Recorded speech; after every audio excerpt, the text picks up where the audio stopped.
Veneto 24, la prima ed unica radio di informazione del Veneto.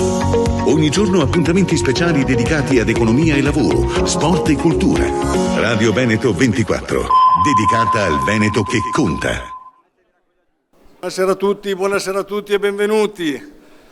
Benvenuti agli associati, agli amici, agli ospiti, alle autorità. Io chiamo già subito sul palco, perché ci siamo promessi di tenere un buon ritmo per la serata, la nostra amica, ve la ricorderete alla Summer Night dell'anno scorso, Gaia Padovan.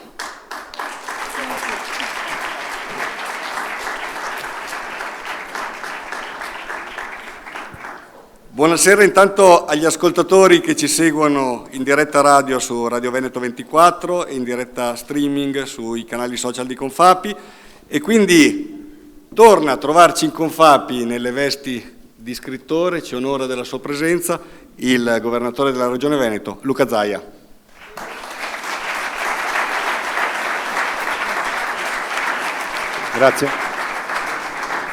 Grazie, buonasera.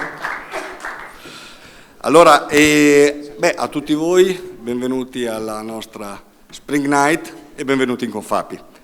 Lasciatemi ovviamente ringraziare tutte le autorità presenti, i sindaci, e siamo consapevoli che ci onorano della loro presenza, della loro amicizia, della loro vicinanza, e questo aiuta a rafforzare la nostra comunità. E non li ringrazieremo e saluteremo uno a uno perché non ce lo perdonereste, però bisogna assolutamente ringraziare gli sponsor, quindi, che insieme a Confapi e Veneto Più hanno reso possibile questa serata, quindi grazie mille al Gruppo Sella, grazie mille a Eurointerim SPA, Agenzia per il Lavoro, ma anche grazie al Gruppo Boldrin, Geolander by Gemlab, Studio Gambalonga & Partners e l'azienda agricola Monteviale. Alla fare gli onori di casa, quindi abbiamo deciso di chiamare l'amministratore di Veneto Edifici Monumentali, che ovviamente ha la proprietà di questa meravigliosa location, quindi chiamo già subito sul palco l'avvocato Aldo Rozzimarin. Grazie Aldo.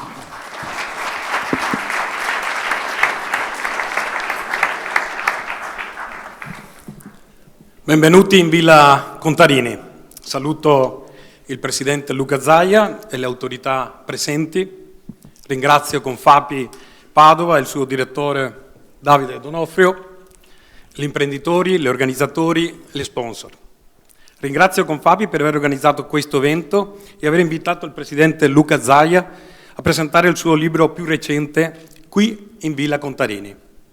Dal 2005 proprietà della Regione del Veneto, la quale si impegna con i lavori di conservazione e restauro. Vedete anche all'esterno e all'interno dei lavori che vengono realizzati.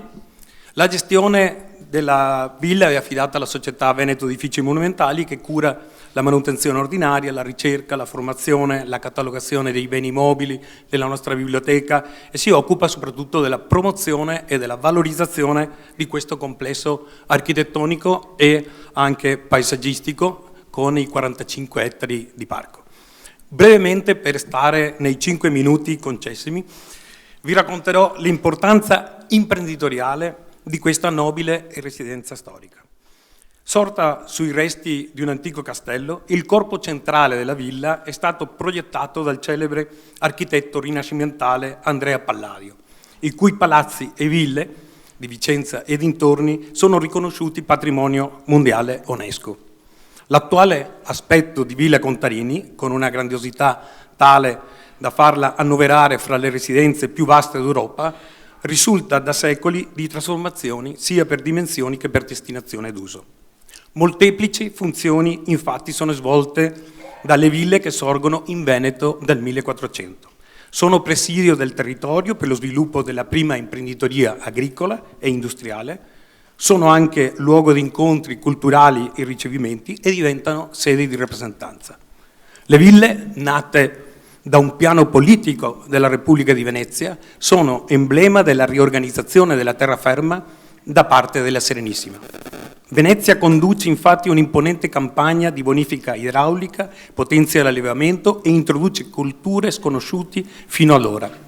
L'agricoltura veneta di età moderna è contraddistinta dalle ampie coltivazioni cereali tradizionali e dalla impetuosa espansione del mais. Un ruolo fondamentale anche la viticoltura. Nel Cinquecento si affermano anche il riso e il gelso per l'allevamento dei bacchi di seta. Quei nobili veneziani, tra questi la famiglia Contarini che diede alla Serenissima uomini ecclesiastici, militari, ben 8 doggi, 32 procuratori di San Marco, ebbene questi nobili veneziani fondano un loro sistema agricolo.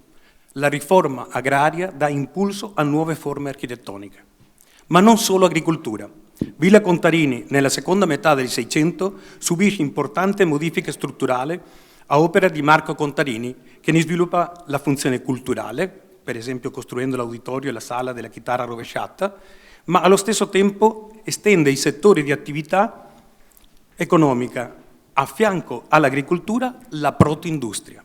Cioè, sfruttando la risorsa idrica, Marco Contarini fa lavorare il ferro, segare il legname, stampare libri, installare macchine idrauliche per la pilatura del riso, ma soprattutto investe nella lavorazione della lana e della seta, destinata ai mercati europei e levanti. Ma c'è di più, Marco Contarini fa costruire ben una trentina di alloggi per le maestranze, anticipando di secoli quello che faranno imprenditori visionari quali Alessandro Rossi a Schio o i Marzotto a Valdagno. E tutto questo nel Seicento. Sorprende, a mio avviso, scoprire che gli esponenti della classe dirigente utilizzavano le dimore di campagna non solo come azienda agricola, bensì anche come luogo di produzione industriale e al commercio all'ingrosso. Ma rarissimi ad oggi sono gli studi da cui emerge il ruolo non semplicemente agricolo della Villa Veneta.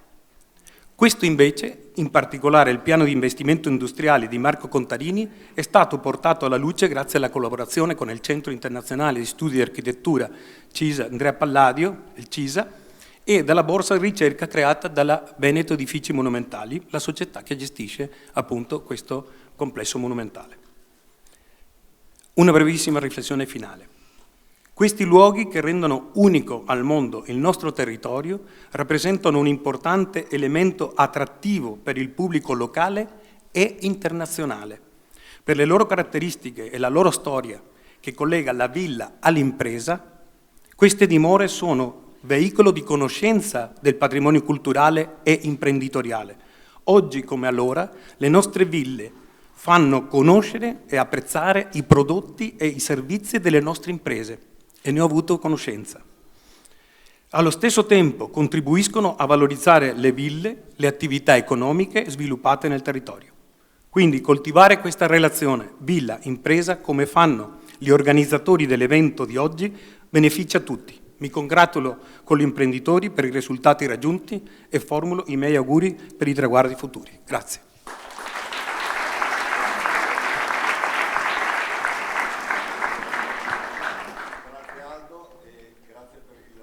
Di tutto l'atto squadra.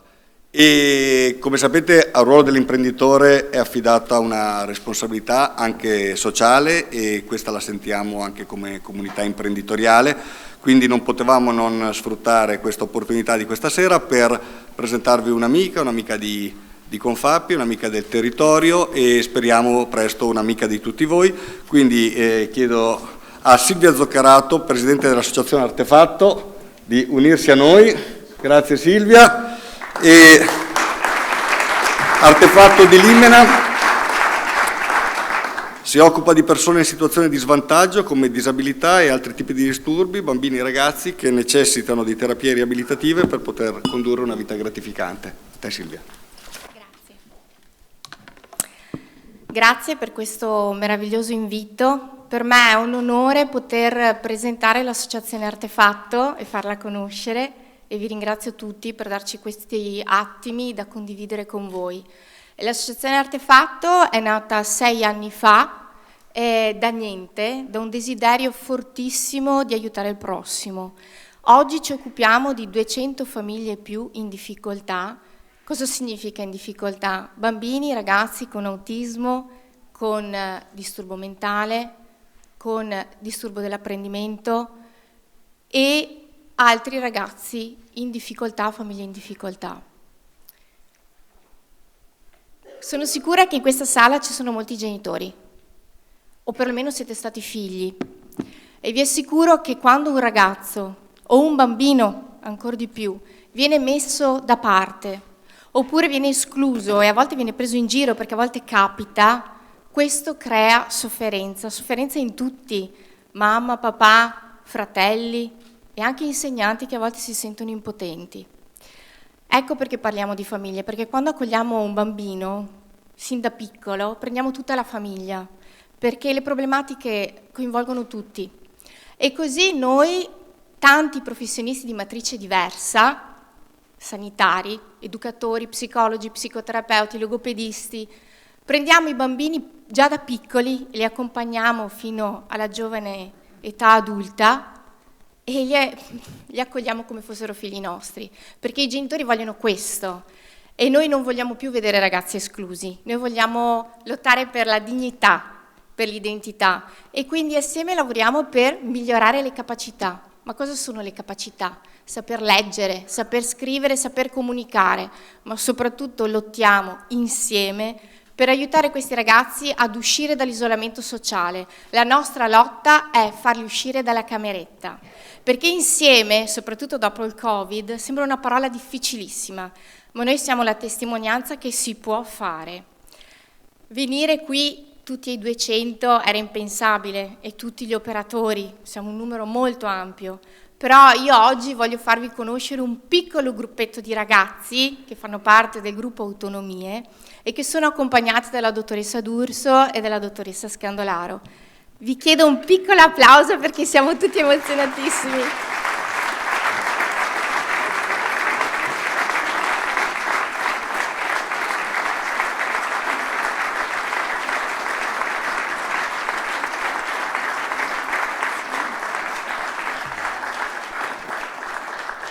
Vi presento Giovanni, Alessandro, Mattia, Daniele ed Elena. Abbiamo bisogno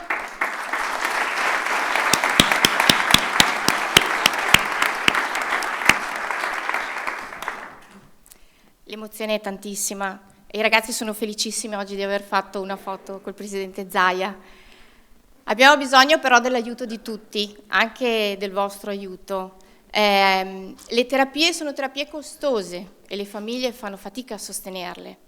Noi noleggiamo pullman, usciamo in gita, compriamo test diagnostici e ogni giorno affrontiamo delle spese che riusciamo a sorreggere con molta fatica.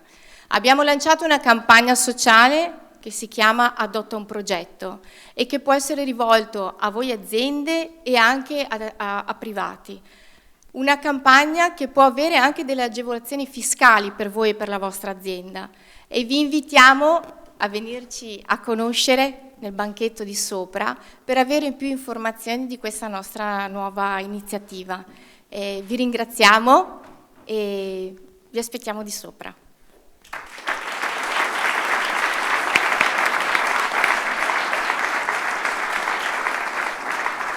Buonasera, aiutateci a fare la differenza.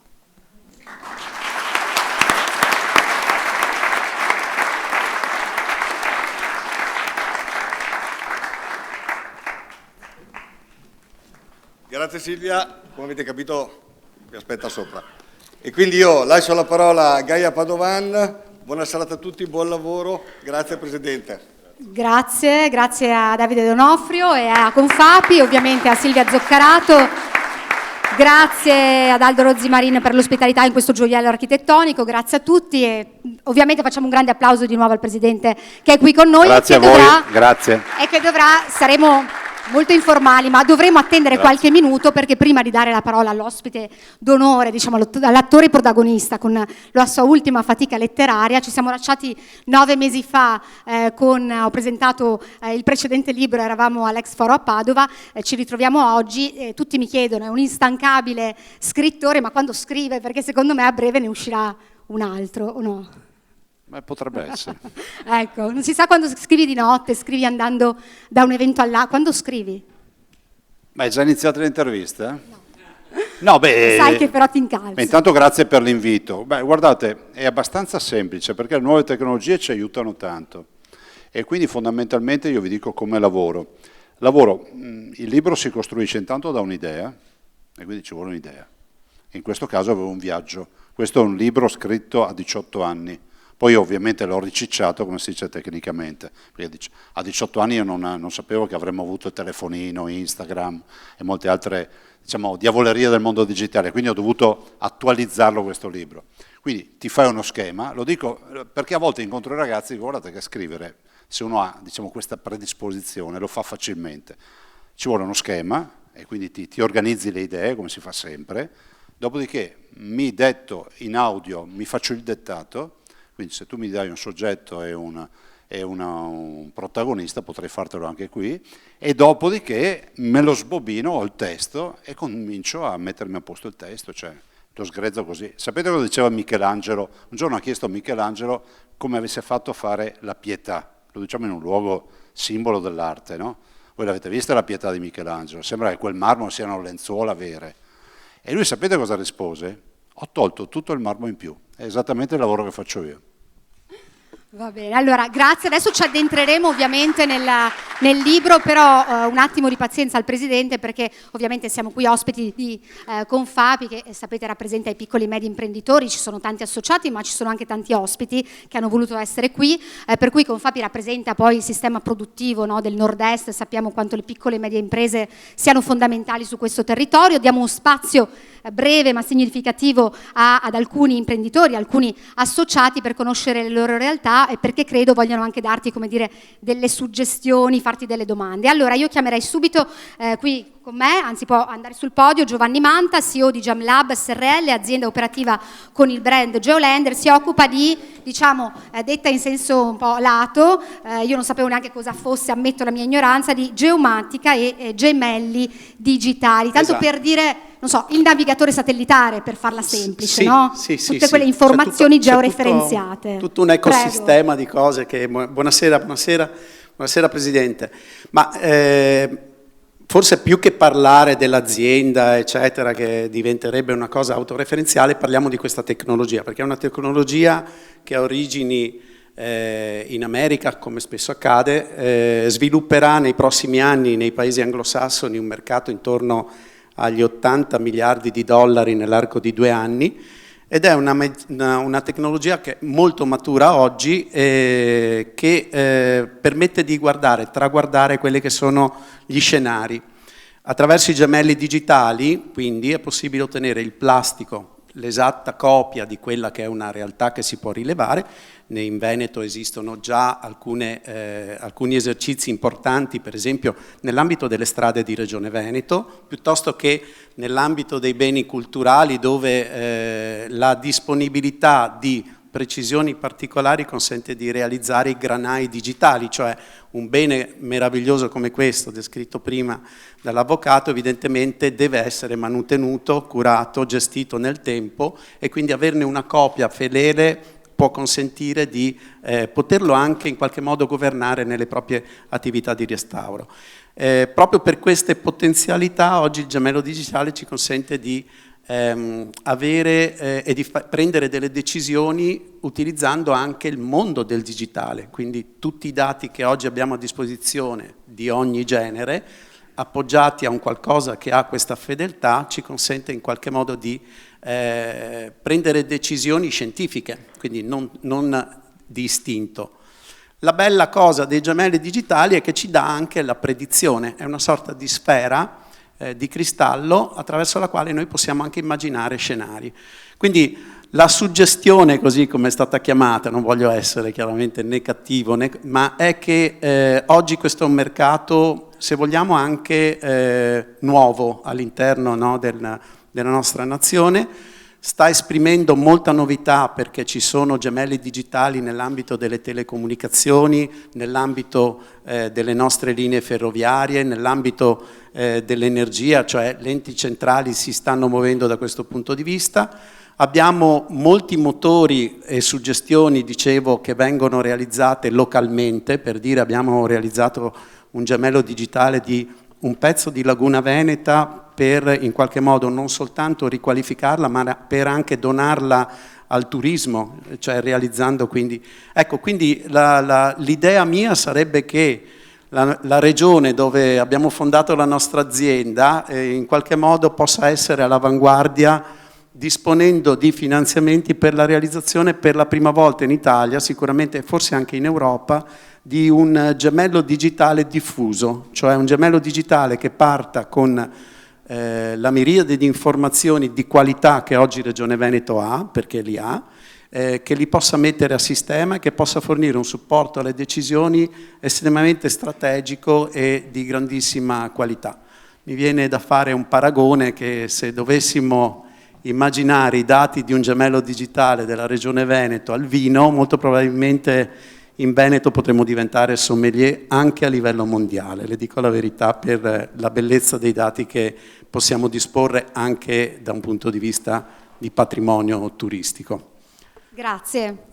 Grazie a Giovanni Manta, e allora chiamo qui sul palco Zimi Sawaka, spero di averlo detto bene, no, perché mi ha guardato male, adesso mi correggerà. Lei è docente di bioingegneria elettronica e informatica all'Università di Padova e soprattutto è la fondatrice di una start-up davvero innovativa in collaborazione con l'Ateneo, che diciamo il campo è predire il rischio di infortuni. Diciamo che un biomedico oggi, secondo me, deve anticipare le esigenze di un paziente, di uno sportivo. Ne abbiamo parlato anche nel World Health Forum, Presidente, che ho presentato a Palazzo della Ragione, il primo forum mondiale della sanità in Veneto, e per cui insomma l'intelligenza artificiale e la medicina predittiva è un campo interessantissimo su cui insomma il Veneto è portatore sano, diciamo, di digitale e di tutto questo mondo che è molto interessante, di cui poi parleremo anche nel libro. Prego. Beh, intanto grazie mille per la presentazione e grazie a tutti per essere qui, e ringrazio il Presidente. Ecco, quello di cui parlo io oggi brevemente è una sfida che secondo me è importantissima in questo momento concreto, sia a livello internazionale ma anche a livello locale, per quello, grazie, per quello che riguarda la nostra regione. Intanto io oggi sono qui e sono un ponte tra l'università, la ricerca e quello che noi chiamiamo trasferimento di tecnologia, e questa è una cosa importantissima che a livello internazionale, se noi andiamo negli Stati Uniti, trova delle autostrade aperte, e quando noi torniamo in Italia, se noi contiamo il numero di start-up che nascono è elevatissimo, se noi contiamo il numero di start-up che sopravvivono è bassissimo. Se torniamo a noi abbiamo un gioiello nella nostra start-up, perché noi abbiamo un brevetto italiano, europeo e negli Stati Uniti per la prevenzione del rischio di infortunio al crociato, e ogni volta che noi accendiamo una gazzetta dello sport, guardiamo un programma sportivo, vediamo che c'è un atleta che si è infortunato. Nel calcio, in qualsiasi sport, ormai questo è uno dei rischi di infortunio più grandi. Noi, attraverso i nostri algoritmi matematici, riusciamo a calcolare quello che è lo stress che arriva addirittura al legamento crociato mentre l'atleta corre in campo. Quindi siamo arrivati a questo livello di predizione, e questo è un gioiello riconosciuto, perché il brevetto è riconosciuto anche negli Stati Uniti, quindi vuol dire che in Italia abbiamo delle perle preziose, noi ne siamo solo un esempio, ma quello che sarebbe importantissimo è che queste perle preziose trovassero la forza di entrare nel tessuto del territorio e si potessero spendere nel tessuto del territorio. Noi siamo bravissimi come ricercatori, però poi quando ci caliamo nel territorio anche a livello manageriale abbiamo bisogno invece di esperti. Il motivo per cui noi oggi sono qui è perché qui ci sono gli esperti che possono dare quella che è la spinta manageriale al gruppo di ricercatori che, per quanto bravi, e l'altro anno per esempio io ho ricevuto anche un premio come donna dell'anno dal principe di Monaco per questa invenzione digitale, però qui è dove siamo perché queste cose poi diventino una realizzazione concreta nel tessuto della regione.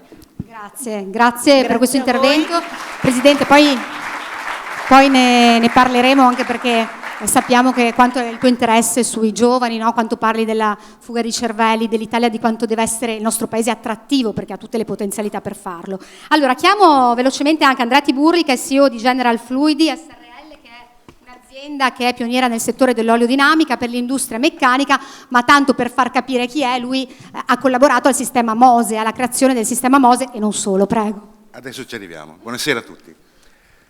General Fluid è una piccola azienda familiare, io sono la terza generazione che porta avanti quelli che sono i sogni di una famiglia. Ma partiamo dal logo, che sembra un errore. General è una parola in inglese, Fluidi è una parola in italiano, ma quella I, sottolineata poi dalla bandiera tricolore, l'abbiamo voluta perché determina proprio la nostra italianità, la scelta cioè di utilizzare solo e soltanto componenti italiani. Questo ci ha dato dei plus che dopo andremo a vedere.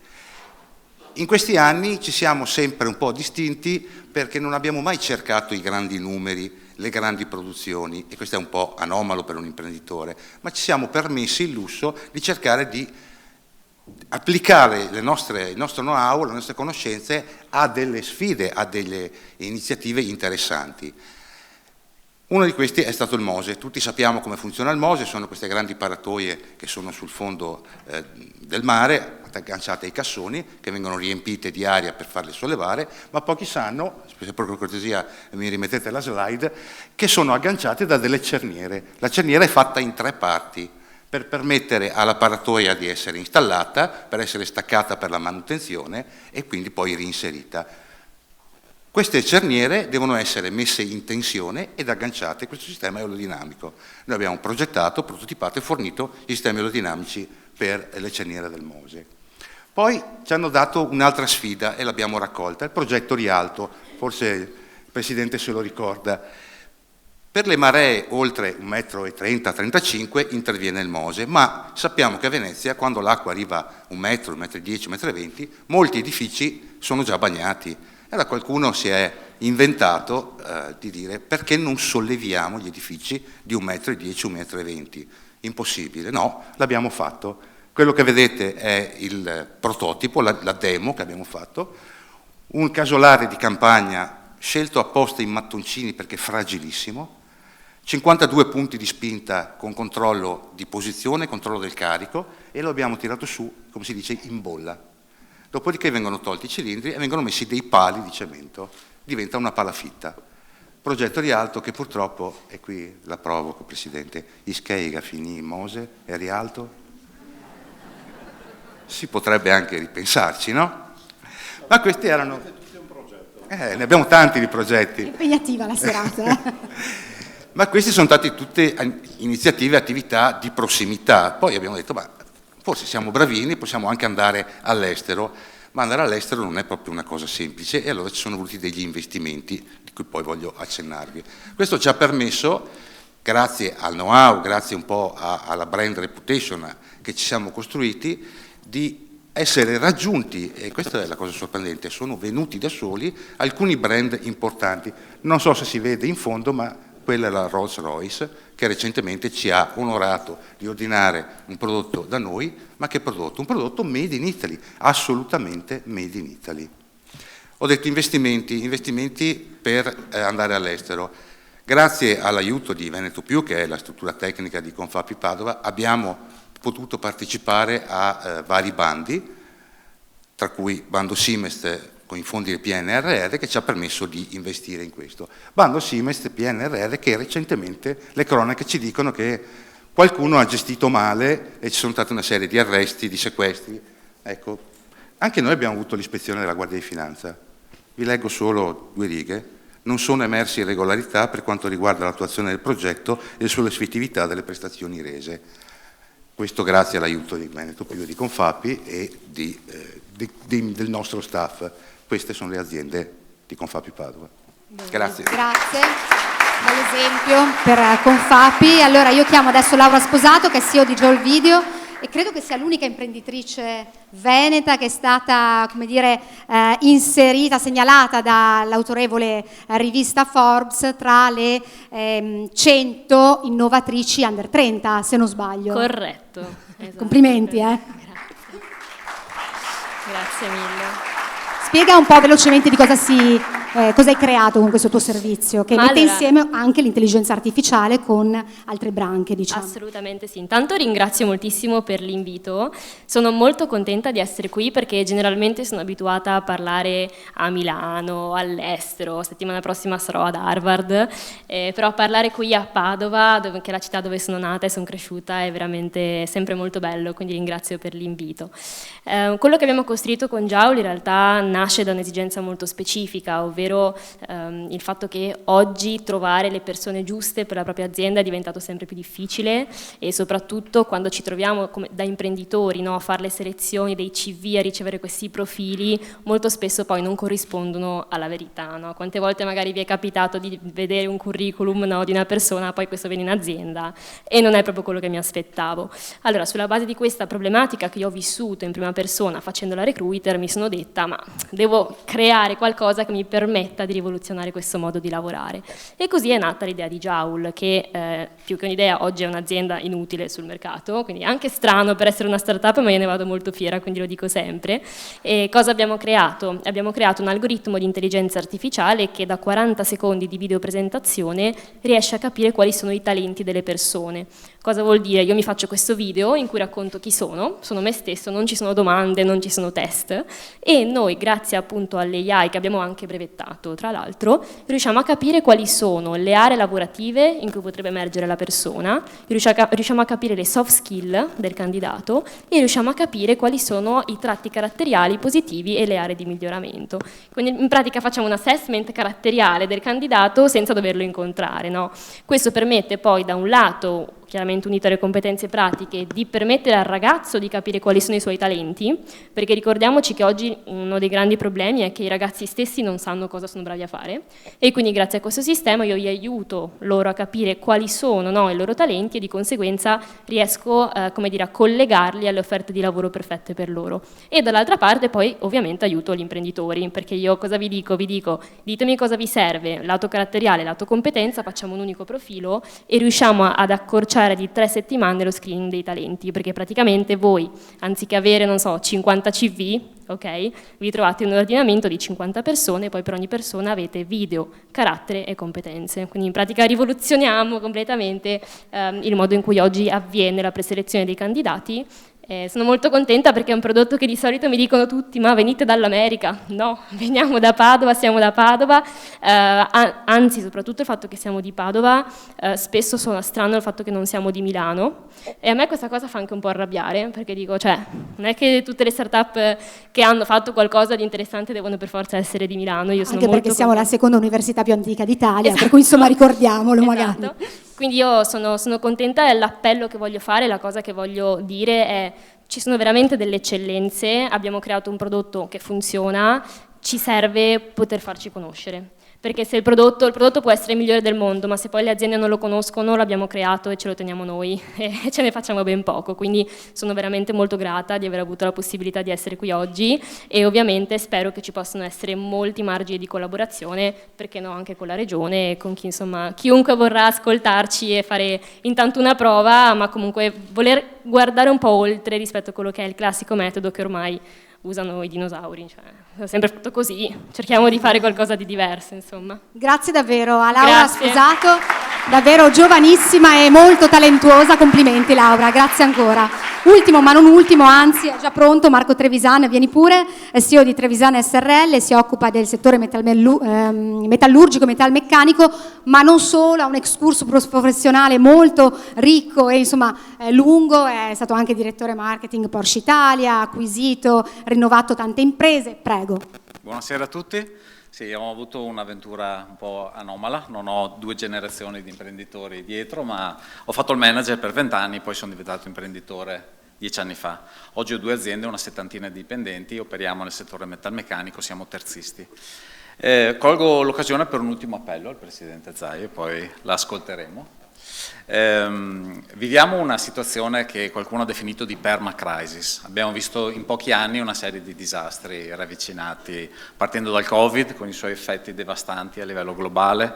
Abbiamo avuto abbiamo la guerra in Europa, abbiamo avuto una crisi sul mercato delle materie prime, dell'energia elettrica, del gas, abbiamo avuto degli shock senza precedenti che hanno scatenato l'inflazione. tassi di interesse altissimi che adesso sono tenuti artificiosamente alti per frenare l'inflazione e che hanno provocato una crisi economica. In Germania, il nostro primo paese di sbocco, c'è la recessione, adesso sembra che quest'anno cresceranno leggermente. Questa recessione ha toccato il settore automotive in particolare, ma adesso questa recessione temo stia arrivando anche in Italia. Il settore metalmeccanico nostro è in difficoltà, il lavoro sta rallentando, tutti i nostri clienti di tutte le zone, di tutti i settori sono in calo, sono in difficoltà, c'è cassa integrazione, chiusure fra un ponte e l'altro di 10-15 giorni in occasione dei prossimi ponti, cose mai viste nella nostra storia. Noi lavoriamo sabato e domenica, adesso dovremo chiudere, alcuni dei nostri clienti chiuderanno, è un momentaccio. È un momentaccio, lo supereremo, l'abbiamo sempre superato, lo dobbiamo superare. Abbiamo tante famiglie di cui siamo responsabili, abbiamo tanti dipendenti, il loro benessere e la loro serenità dipende da come noi affronteremo la crisi e la affronteremo, la supereremo perché l'abbiamo sempre fatto, non ci spaventa. È il momento però che vorrei in questo momento approfittare per chiedere, per suggerire, per fare un appello. Abbiamo bisogno di una politica industriale. Noi ci sentiamo abbastanza soli nella maggior parte delle situazioni. Abbiamo dei problemi di competitività a livello internazionale, arrivano prodotti dalla Cina, dall'India, prodotti finiti che costano meno del costo di una nostra semplice singola fase di lavorazione. Abbiamo problemi di pressione fiscale, abbiamo un costo del lavoro straordinario. Per dare una retribuzione netta a un dipendente di 2.000 euro devo dargli 2.700 euro lordi che all'azienda costano 3.800 euro. C'è una sproporzione che suona male, davvero problematica. Abbiamo una politica del lavoro che stenta a fornirci quello di cui abbiamo bisogno di giovani, abbiamo bisogno di manodopera qualificata, abbiamo bisogno di forze nuove da portare in azienda per rilanciare, per mettere a terra tutte le potenzialità che stiamo originando. Quindi chiudo velocemente, non voglio annoiarvi oltre, vogliamo ascoltare il Presidente, quello che ha da raccontarci, chiedendogli di aiutarci. Lo ringrazio perché mi ha fatto sentire orgoglioso di essere veneto in questi anni, sempre di più.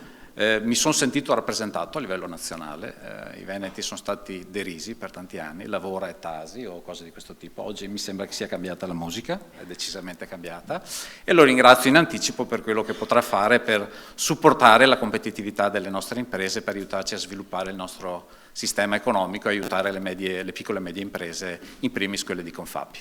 Grazie.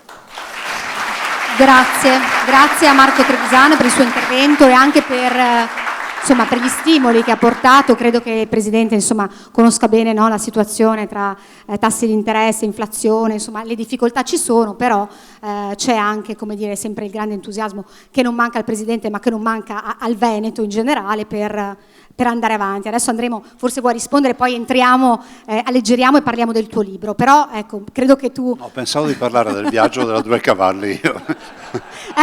Dovrebbe essere quello, adesso iniziamo. Però no, io ho ascoltato gli interventi. Intanto c'è un filo conduttore che è quello di imprenditori che credono nel futuro, hanno voglia di fare, hanno determinazione. E dopo lo diceva Steve Jobs diceva no, bisogna essere folli. Penso che qui c'è l'apoteosi della follia, Senese matti noi voemo potrebbe essere lo slogan dei Confapi, ma in senso positivo. E poi sono affascinanti i progetti e anche gli stimoli. Vado per ordine. Scusate se poi non ricordo bene i nomi, quindi farò dei riferimenti. Il primo riferimento è il signore con la barba, che l'azienda come si chiama? Geolander. Ecco, Geolander che ci ha parlato dei gemelli digitali, sicuramente è entusiasmante. La prima domanda che mi è venuta in mente, da proveniente dal mondo dell'impresa, è: quanto costa? Sostenibile. Questo è il commerciale. Vabbè, nel senso che vi ricordo che siete e vivete, respirate e mangiate e provate emozioni nell'unica regione d'Italia dove non si pagano le tasse regionali. Quindi io non prelevo più o meno 1.179 milioni di euro all'anno dalle tasche dei veneti per scelta. E sono sempre stato convinto che lasciare nelle tasche dei veneti, degli imprenditori, dei lavoratori, di tutti queste risorse comunque ci permettono un po' di tenere effervescenza nel mercato. Anche perché poi i veneti è vero che risparmiano, ma è anche vero che se c'è qualcosa in più si aiuta i consumi. bella l'idea, parlate con uno che ha creduto nell'intelligenza artificiale quando gli altri ancora si chiedevano cosa fosse, non avete davanti una persona che pensa che l'intelligenza artificiale sia un problema, ve lo dico subito. Se viviamo di più è meglio, e grazie alle nuove tecnologie, mettetevelo in testa questo. Ovviamente grazie ai nostri operatori sui quali non discutiamo, i nostri medici, gli operatori, ma quello che riusciamo oggi a fare nell'indagine di un paziente, non dico 40 anni fa, 10 anni fa non lo facevamo. Cioè, oggi per essere fighi basta avere una risonanza magnetica da 1,5 Tesla. Noi stiamo comprando per Padova 7 Tesla per vedere le cellule cerebrali, ma io dico, leseremo anche il pensiero se andiamo avanti di questo passo. E guardate, questo vi spiega una roba, visto che siamo tra pagatori di tasse, vi spiega che quando parliamo di liste d'attesa, a parte il fatto che mancano 50.000 medici, 3.500 di questi in Veneto, se qualcuno avesse fatto attenzione a quello che ho dichiarato io negli ultimi 10-15 anni, troverebbe tutte le dichiarazioni dell'annuncio formale che io ho fatto già 10 anni fa, che saremmo andati allo schianto, perché è una questione di input e output, no? Inutile che facciano tutti Lean Management, Kaizen Institute, dopo non ci rendiamo conto che se non trovo medici sul mercato qualcuno poi avrà problemi a essere visitato. Però vi ricordo che l'indagine che facciamo oggi per la stessa patologia di 10 anni fa o di 20 anni fa è diventato un grattacielo rispetto alla casupola che realizzavamo prima. Oggi, pensate che noi siamo una generazione che facciamo la lastra, no? Ve la ricordate la lastra? Allora, dal punto di vista di lean management, la lastra che cos'è? Trattenga il respiro, fatta. L'ATAC c'era forse in un solo ospedale provinciale e si dedicava ai malati terminali, ai malati gravi. Oggi un ATAC noi non la neghiamo a nessuno. Oggi facciamo giustamente, sottolineo giustamente, un livello di indagini che ci porrà un quesito, qui ben venga l'intelligenza artificiale, a che punto fermarsi? Perché ormai non mi viene il termine, il rinvenimento, diciamo così, accidentale durante un'analisi qualsiasi, una fase diagnostica, diciamo che non indagava proprio, cioè è tipico, non so, fai la risonanza addominale, ti trovano le cisti ai reni, che è diffusa nella popolazione, o ti trovano la prostata ingrossata, o ti trovano dei noduli al fegato. Cioè non è che ci fermiamo lì, andiamo a indagare e indaghiamo con ulteriori esami e cominciamo a fare gli aghi aspirati e magari provvediamo anche a qualche laparoscopia. Quindi questa è la sanità che si evolve. Quindi ben venga l'intelligenza artificiale, ben vengano le nuove tecnologie. Nel libro, fra l'altro, il libro di fatto è un confronto tra un mondo analogico e uno digitale. Poi vado per ordine non di apparizione ma di seduta.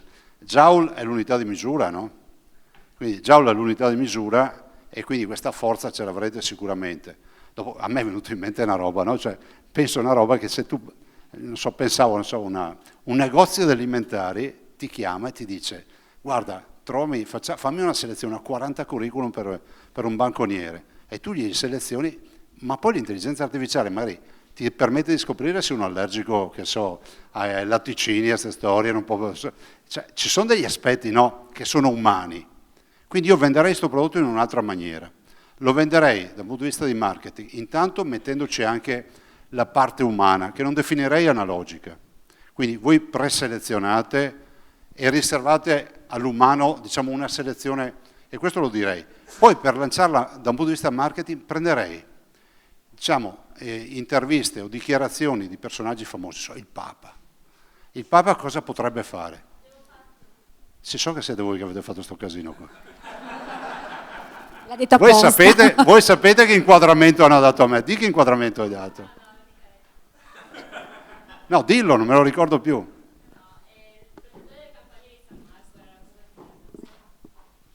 La cosa più bella secondo me era il custode del campanile di San Marco. Veramente. Tra le tante attività posso fare il custode del campanile di San Marco. È molto patriottico comunque. Però ce n'erano anche alcuni. Però è utilizzabile velocemente? Sì, 40 secondi. Bene, facci un video e vediamo cosa dice a te. Io ce l'ho già l'account. No, lo fai qui. Se no lo fa te, lo fa te. No, glielo facciamo a lei. 40 secondi lo facciamo. Poi dicevo, il tema della meccanica, immagina come parlava di meccanica di precisione, e del resto lo si vede anche, no? E io penso una cosa, che c'è un tema, allora, l'imprenditore ha per regola che deve stare sul mercato, cioè non ci sono scuse, cioè mercato regola mercato. Dopodiché c'è l'ufficio complicazioni affari semplici, che è questo paese, che a volte droga il mercato in senso negativo. Qui condivido con voi questo tema. Se questa amministrazione propone l'autonomia, anche se qualcuno dice ma non è l'autonomia, ma tutta questa storia, cioè è l'unica soluzione che io ho. Cioè, perché poi tutte le altre sono cruente, io sono un pacifista, quindi non esiste che abbiamo soluzioni cruente. Però se non puntiamo a una responsabilizzazione della comunità e a tutto quello che comunque forse anche le nuove tecnologie ci daranno una grande accelerata, che è quello di far sparire questo ufficio complicazioni e affari semplici. A noi sembrava, che so, 20 anni fa che l'autocertificazione fosse un grande successo. Oggi è un retaggio analogico, possiamo fare molto di più con le nuove tecnologie. Poi c'è il tema del costo del lavoro che ci mette fuori mercato, questo è poco ma sicuro. Cioè i 3.800 che diventano 1.800 in busta paga, o 1.600 o 1.700, sono uno dei grandi fattori. Tant'è vero che in questo paese forse di riforme ne dovremmo far tante, però è il paese della concertazione, io non mi sono mai occupato di queste robe, non è una mia competenza, però immagino anche che molte di queste regole siano figlie anche di concertazioni fatte negli anni, di sedimentazioni e anche, sapete, per imbottigliare il vino, fare una bottiglia di vino ci vogliono 46 adempimenti amministrativi e uno dice vabbè ma insomma sti burocrati, evito le parolacce, insomma sti qua che a Roma, fa casino, però tu vai a vedere gli adempimenti amministrativi molto spesso sono figli dei nostri cittadini, sono figli della lobby del diserbante, sono figli della lobby delle api, sono figli della lobby di quelli che non vogliono il fil di ferro, perché comunque c'è una lobby anche del fil di ferro e una lobby della plastica, sono quelli della lobby, cioè alla fine ne vengono fuori 46 adempimenti amministrativi, cioè la burocrazia fa rima anche con democrazia.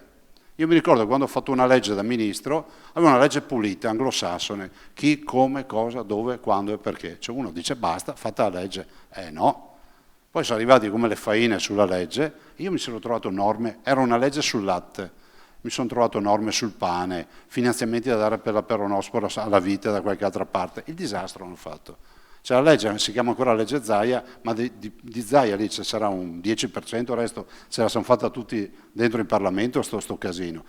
E condivido con lei che questo è uno dei grandi problemi del Paese e del resto le nostre imprese lo dicono.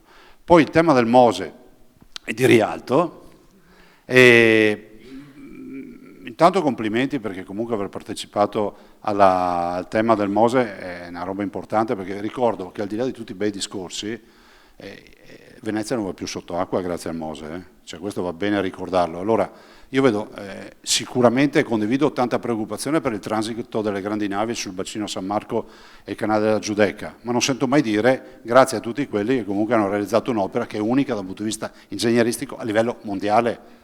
E ve lo dice uno che non c'entra niente con questa opera, sia chiaro, io ho nessun merito, zero. Quando sono arrivato io era già fatta e non era un'opera a ragione. Ho visto il discorso del Guardia di Finanza che ha fatto controllo, l'ho fatto anche a me e non sono uno dei 105 con l'avviso di garanzia. E poi chi c'era? C'era ricercatrice biomedica. Zimi Sawaccia. Sawaccia. Di dove? Vabbè, ma il cognome di dov'è? Nigeriano. E anche qui il tema, non so se avete capito o percepito tutti, stiamo parlando del legamento crociato. Intelligenza artificiale che ci dice, io penso che sia una questione di vendita, la ricerca ben venga, ma la ricerca deve essere poi applicata, deve trovare un canale di vendita. Le istituzioni cosa possono fare? Posso darvi il contatto con Veneto Sviluppo, ma questo vale per tutti, se la startup può avere dei numeri, Giaul compreso. Però io penso che da un punto di vista marketing voi dovreste lavorare di più, visto considerato che venite da qui, con il distretto industriale dello Sport System. Pensate solo un esempio, che a Montebelluna si realizzano l'80% dei scarponi da sci del mondo. Allora il crociato se ne va, nella stragrande maggioranza dei casi, con la torsione sciando. Riuscire a vendere uno scarpone con l'intelligenza artificiale che ci dà questa lettura potrebbe essere qualcosa. C'è una startup che noi abbiamo analizzato come Veneto Sviluppo, che ha avuto fortuna fare scarpe da montagna. Uno dice, è una cazzata più grande del mondo, ce le faranno tutti le scarpe da montagna. E sti folli cos'è che si sono inventati? Di venderle per target di altitudine.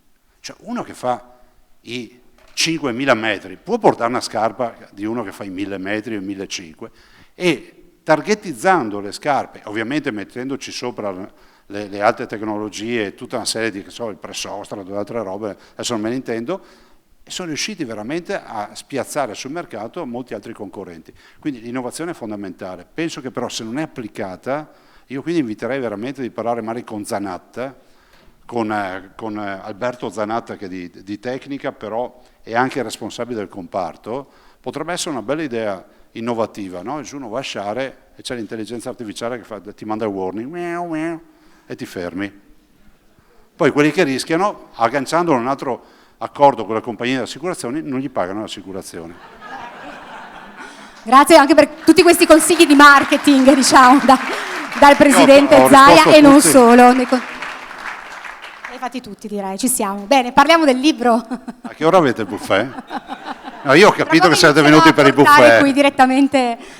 Allora, il sindaco, salutiamo il sindaco ovviamente. Certo, salutiamo il sindaco, grazie a tutte le autorità che ci sono. Allora Presidente, diciamo che questo forse lo possiamo vedere anche dalla regia, vediamo la copertina, ecco, lo fa presto, vai piano, la vita è un viaggio passo a passo, anche questo è edito da Marsilio Editori. Diciamo che questo, ecco, vediamo in copertina la Due cavalli bianca sfrecciare della mamma. C'è ancora a proposito questa Due cavalli? Sì, c'è. È Charleston però, perché poi l'ho verniciata. Ecco. Sapete cos'è Charleston? Paraurti neri e il resto della carrozzeria Bordeaux. Qualcuno la Bordeaux usa? è nera. Qualcuno la usa? No, c'era in officina mio papà, adesso la sta restaurando, ci famosa vorranno officina. anni, secoli. Secoli, ma c'è tempo.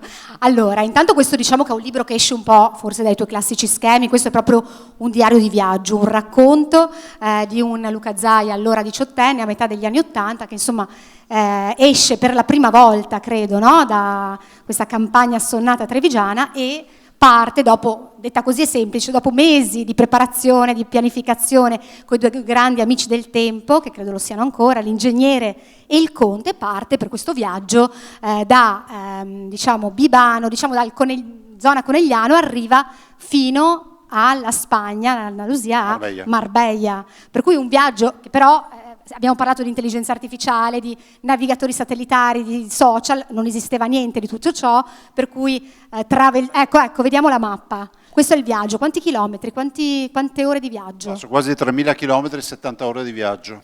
Ecco, a quel tempo c'erano i travel check, c'erano le carte stradali, non c'era appunto il navigatore, un'altra era geologica, è davvero, sembra un'altra vita, non c'erano no? le cinture di sicurezza, non c'erano gli appoggiatesta, non c'erano gli airbag. E tra l'altro non avete fatto neanche le autostrade perché non avevate i soldi per farle, per cui... Vedo che hai letto il libro. L'ho letto, lo sai, e tra l'altro lavorando, no, le estati in officina dal papà per mettere via quei soldi necessari a questa partenza. Fa presto, vai piano è forse anche un po' sia l'inizio che la chiusura del libro, no?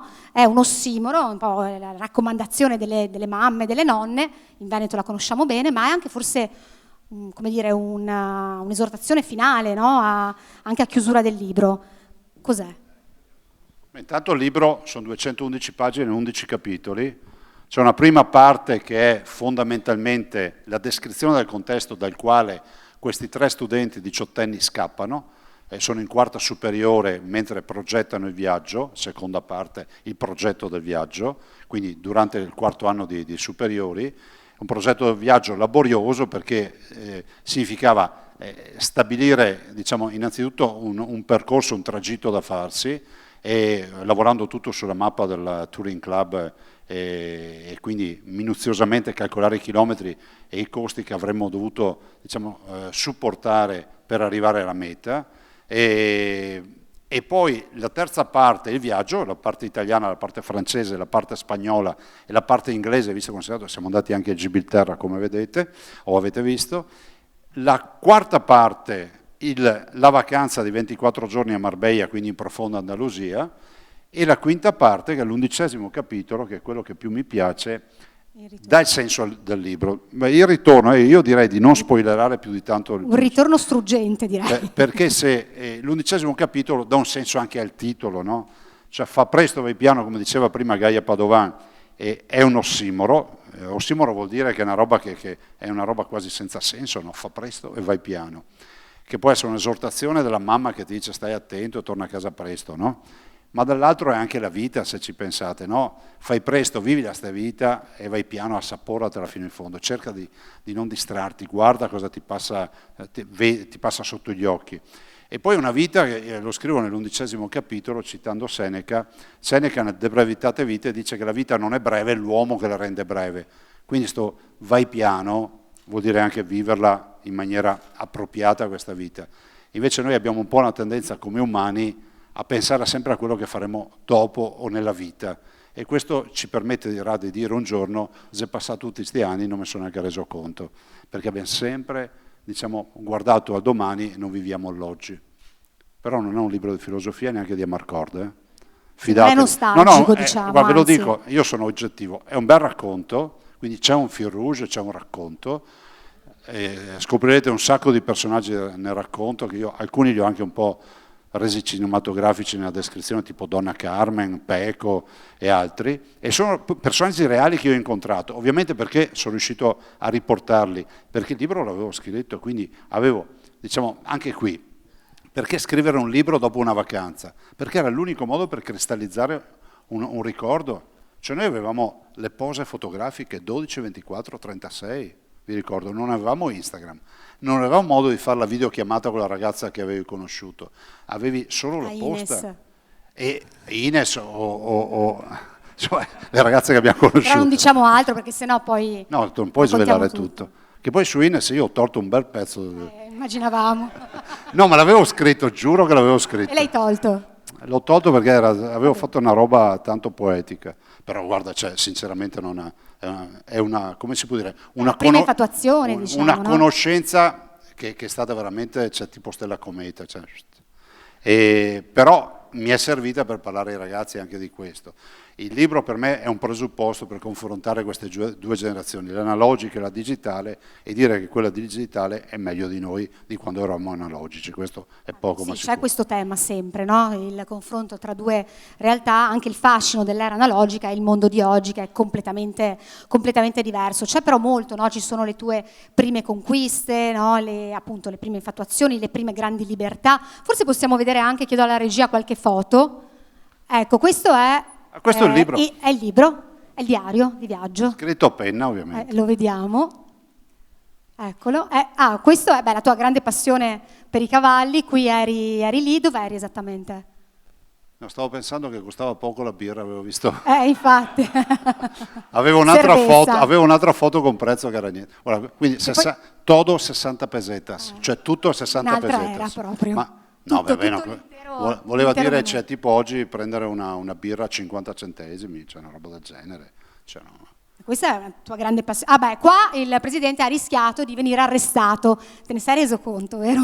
Questo, anche se non sembra, sono io. È lui al circuito di Formula 1 di Jerez della Frontera, dove lui ha sfrecciato con 2 cavalli. Sì, c'è un racconto, noi siamo andati, nel racconto troverete un sacco di belle storie, di escursioni, di avventure, e ce n'è una che evito di raccontarvi in toto, ma vi racconto l'epilogo, che, saltato un appuntamento che avevamo, siamo Jerez della Frontera, è il circuito del moto mondiale, del Formula 1, andiamo a vederlo.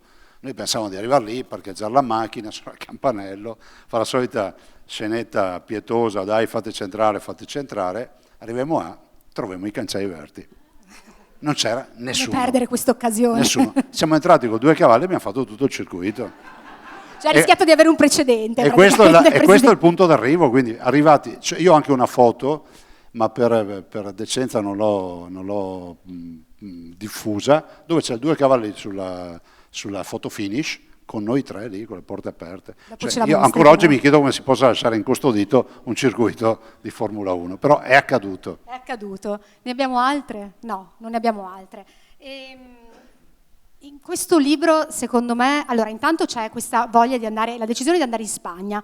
Perché in Spagna? Sembra una domanda banale, perché diciamo che tutti volevano andare, anch'io a 18 anni sono andata in Spagna, tutti andavano in Spagna perché era la Spagna delle grandi libertà, post-franchismo, post-regime, una Spagna, diciamo, di ritrovata libertà, di spensieratezza, insomma una nuova era anche quella. E secondo me se mi permetti, in quella Spagna, in quelle grandi libertà, c'è un po' il nocciolo di quello che tu sei da politico e amministratore oggi, nel senso che Luca Zaia, lo sappiamo tutti, gli si riconosce in maniera trasversale da destra e da sinistra la sua grande, come dire, il suo grande equilibrio, no? Quando si parla di temi di libertà individuali, di rispetto delle libertà individuali, di temi etici, insomma, dal fine vita al tema omosessuali piuttosto che aborto, insomma, diciamo che si discosta sempre ed è sempre un po' un outsider, per fortuna, perché sono temi che sono divisivi ma non dovrebbero esserlo, perché riguardano le libertà personali. Ecco, quella grande conquista, che è quella libertà che tu riconosci alle persone, secondo me c'è anche un po' l'inizio lì, no? Questa Spagna che era proprio il post-franchismo poi. Sì, è una forma mentis. Allora, in Spagna gli italiani ci andavano per due motivi.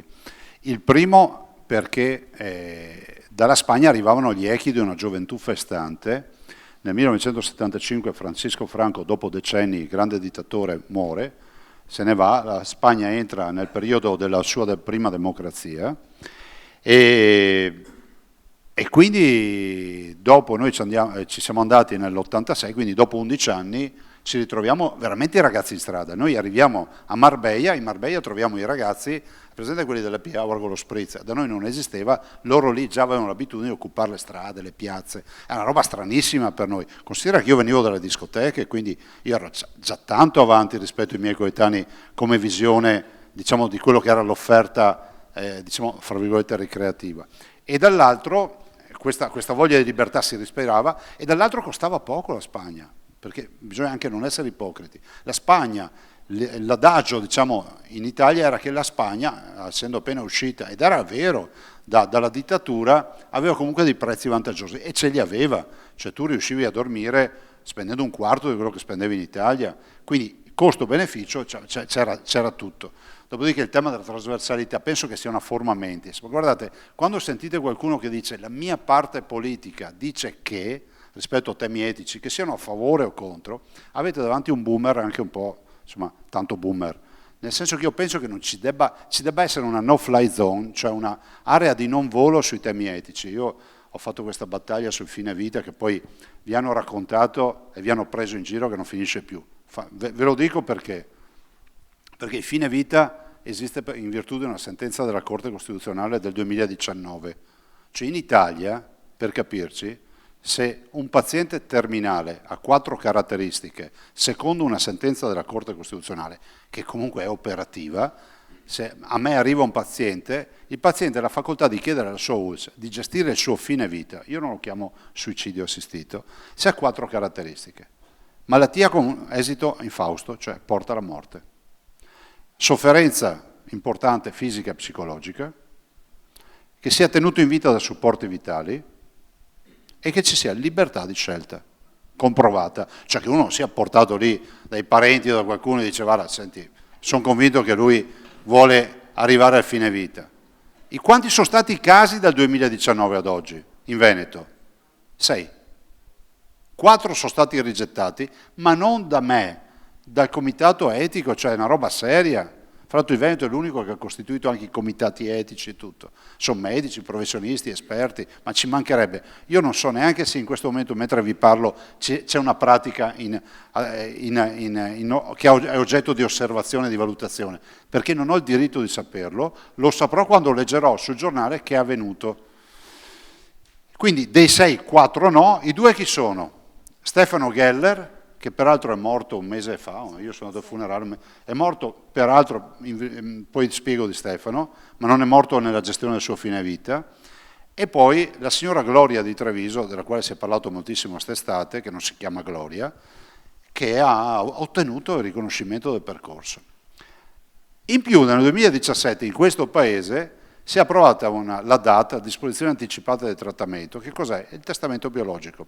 Ciò vuol dire che abbiamo un combinato disposto legislativo, una è una legge, una è una sentenza, che permette a un paziente di stabilire che livello di cure dovrà avere e fino a che punto deve esserci un accanimento terapeutico, il testamento biologico. Chiunque di noi può andare domani mattina all'anagrafe del proprio comune o vada a un notaio, insomma, con dei testimoni, e stabilisce che se io dovessi trovarmi nelle condizioni di malattia che non sono più in grado di interloquire, non voglio essere intubato, non voglio la PEG, non voglio tutta una serie di robe, lo può dire.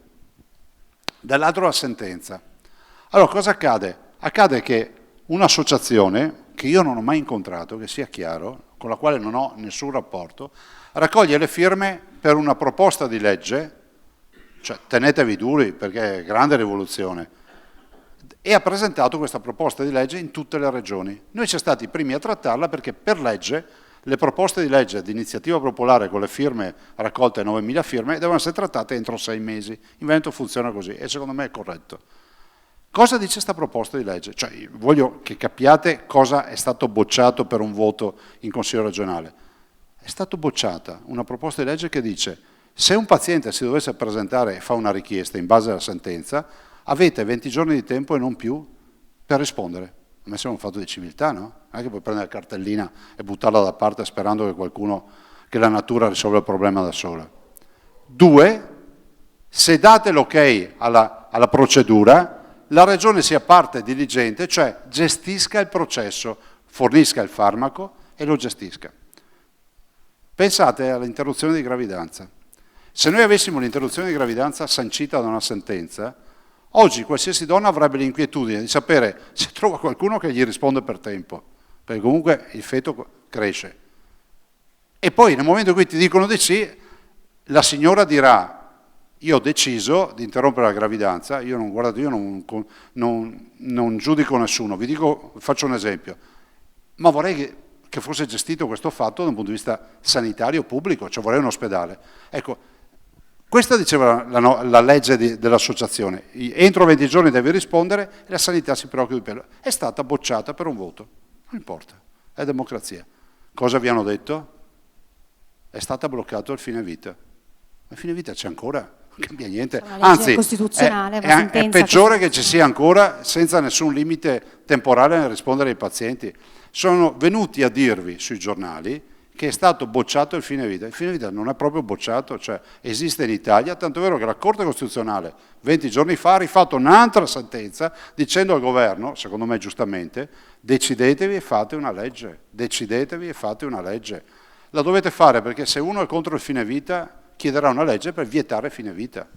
Se uno è a favore del fine vita chiederà una legge per favore del fine vita, e poi c'è una fascia intermedia che dice: io potrei essere d'accordo, ma vorrei la certezza che chi arriva a chiederlo sia persona libera, non sia spinto da qualcuno, sia un rifiuto. È giusto, ma non lo gestisci con la sentenza, ci vuole una legge che metta, diciamo, degli sbarramenti seri. Quindi capite che è un assurdo. Ultima roba che vi dico: ho letto delle dichiarazioni sulle cure palliative. Le cure palliative si fanno al malato terminale, ormai non più, diciamo, che ha un esito infausto e anche a breve. È stato detto che se investissimo di più nelle cure palliative, fra parentesi il Veneto è la prima regione d'Italia per qualità di cure palliative, non avremmo problema a fine vita. Ma sapete qual è il tema? Che chi fa la domanda per il fine vita non vuole le cure palliative e le rifiuta. Perché intimamente non vuol vedere spegnersi come una candela. Io, guardate, non giudico e non vi dico qual è la mia idea, ma dire che la gente chiede il fine vita perché non ci sono le cure palliative vuol dire non sapere neanche, perché basterebbe andare a vedere la storia di questi casi. La signora Gloria di Treviso ha rifiutato le cure palliative e ci ha chiesto l'applicazione della sentenza della Corte Costituzionale. Questa è una battaglia di civiltà. Quindi noi non siamo dei boia, stiamo qui ad applicare la sentenza della Corte e io vorrei, da Presidente della Regione, applicare fine vita con una legge, non con una sentenza della Corte. Anche io devo dire che sposo in pieno, lo sai, ne abbiamo parlato la scorsa volta, poi faccio parte dell'associazione Luca Coscioni. Secondo me non ha neanche senso dover far parte di un'associazione per dover arrivare a quella che dovrebbe essere un diritto, no, del singolo individuo, anche perché tu dici sempre l'Europa, cioè c'è un mondo a 2 velocità, ed è così. Se tu vai a chiedere ai giovani a cui tu spesso ti rivolgi, insomma, diciamo che credo che al 99% siano ben netti su questo tema e anche su molti altri. Poi c'è questo carrozzone politico che molte volte ha degli ingranaggi purtroppo molto più lenti. Sì, io voglio dire che vanno rispettate le idee di tutti, anche di chi è contrario, ma la tua libertà finisce dove inizia la mia e viceversa, cioè non è che la tua libertà pregiudica la mia. Qua qualcuno non l'ha capita sta roba, cioè la tua libertà si finisce dove inizia la mia. Concordo. Questo è civile convivenza. A proposito di giovani, no? Questo confronto tra l'era digitale e l'era analogica del tempo, si è parlato anche tanto prima, no? La fuga di cervelli, tu dici sempre non è un paese per giovani, questo è anche un po' un invito, questo libro pieno di entusiasmo, di conquiste e di libertà a proprio i giovani, no? Anche quel fa presto vai piano, secondo me è anche un non perdete le occasioni, non guardatevi intorno, no? Siamo sempre lì con i telefonini, anche il viaggio, mettiamo la meta, l'arrivo, non guardiamo il percorso, ovviamente non ce lo godiamo quel viaggio. Ecco, sul tema giovani tu sei sempre molto attento, no? Hai parlato tanto di fuga dei cervelli, hai detto l'Italia dovrebbe essere il paese, come un po' la Spagna, no? Attrattivo nel mondo dei giovani, cioè per i giovani. Abbiamo tutte le capacità e le potenzialità per tenerli qui e farli davvero lavorare qui. Sì, la storia del paese per giovani l'ho scritto in I pessimisti non fanno fortuna, il libro dell'anno scorso. Cioè, dico, questo potrebbe essere è il paese più bello al mondo. E noi siamo nella regione più bella del paese più bello al mondo, chiaro, no? E detto questo, lo sappiamo, è inevitabile che chiunque nasca nel mondo desideri di vedere almeno una volta nella vita questo paese, no? Pensate a Venezia, Roma, Napoli, insomma, pensate che questo è un paese che ha il 75% dei presidi, diciamo, dei monumenti, di tutto quello che sono il patrimonio culturale è in Italia, 75% del patrimonio mondiale, cioè è una roba paurosa. E noi siamo talmente educati al bello che ormai siamo diventati anche delicati. Cioè, quanti di noi vanno a Venezia e dicono, ma che roba è? Ormai siamo abituati al bello, no? Se ci pensate. Bene, noi potremmo diventare il paese, ad esempio, young friendly, youth friendly anzi. E quindi il paese dei giovani, cosa vorrebbe dire? Vorrebbe dire che noi potremmo candidarci ad essere un paese per i giovani. Faccio un esempio. Perché i pensionati vanno in Portogallo? Chi è che me lo sa dire? Pensionati vanno in Portogallo perché? Si pagano meno tasse, dicono. Cioè io vi facevo un Costa po' più... poco. Vi facevo un po' più praticanti. Nessuno vi ha detto vanno a Fatima. Ma la verità è che vanno per, diciamo, quello che è il contesto della fiscalità. Allora, perché non pensare, ad esempio, qual è il paese che si è candidato, ad esempio, ad ospitare i nomadi digitali? I ragazzi riescono a lavorare da nomadi digitali, potrebbero lavorare a Pantelleria, che a me piace come isola, piuttosto che andare, che so, sulla Marmolada, andare in Val d'Aosta, in Sardegna, tra i nuraghi. Cioè, noi potremmo, ad esempio, dire ai giovani del mondo, ma a iniziare dai nostri giovani, che potremmo impegnarci con una garanzia dello Stato, quindi non ci costerebbe neanche, ma sarebbe non sarebbe cassa, ma sarebbe una competenza, fra l'altro a garanzia. Potremmo dire che per i giovani che hanno determinate caratteristiche, hanno un progetto di vita in Italia e un'occupazione, potremmo trasformare i loro rate di affitto degli appartamenti in rate di mutuo. Ma i giovani non sono finanziabili dalle banche perché sono precari e quindi non riescono a farsi il mutuo se non hanno i genitori che vanno a mettere le firme e hanno un patrimonio a garanzia. Quindi penso che potremmo attivare un sacco di politiche a favore dei giovani, però noi abbiamo una colpa e un po' anche i giovani. C'è il tema della narrazione. Se io vi dicessi cos'è la fuga dei cervelli, qua comincia tutti, scampa tutti, va via tutti. Allora, il dato ci dice che noi abbiamo tra i giovani dai 18 ai 34 anni in Veneto una fuga di 3.500 ragazzi all'anno. La dobbiamo chiamare fuga? Io non la chiamo fuga. Di questi ragazzi non sappiamo nulla. Non sappiamo chi sono, dove vanno, che titolo di studio hanno, che lavoro fanno, se fanno fortuna, se fanno miseria, non sappiamo nulla. Vi dico solo un dato, in mezzo a questo aggregato di 3.500 sono andati addirittura a contare gli iscritti AIRE che hanno la partita IVA e si gestiscono le gelaterie in Germania. Nessuno vi ha mai detto che la Germania ha una fuga di cervelli più alta della nostra. Nessuno vi ha mai detto che la Spagna ha il doppio della nostra di fuga di cervelli. Ma è fuga dei cervelli? C'è una narrazione negativa anche da parte nostra? Ma una narrazione negativa che viene coccolata perché comunque ormai qua siamo a livelli di fado portoghese, no? Cioè bisogna sempre fare, va tutto male, va tutto qua, va tutto là. Però la verità qual è? Che noi la coccoliamo come adulti e i giovani rischiano di coccolarla come alibi. Io mi sono laureato nel 1993 E tutti mi dicevano, per far fortuna bisogna pagare tangenti ed essere raccomandati. Questo era l'adagio di quegli anni lì. Cioè, erano gli anni di Tangentopoli, erano gli anni delle difficoltà, ma se tutti quei miei colleghi che si sono, come si può dire, rassegnati a sto racconto, si fossero rimboccati le maniche, oggi magari avrebbero fatto qualcosa di più.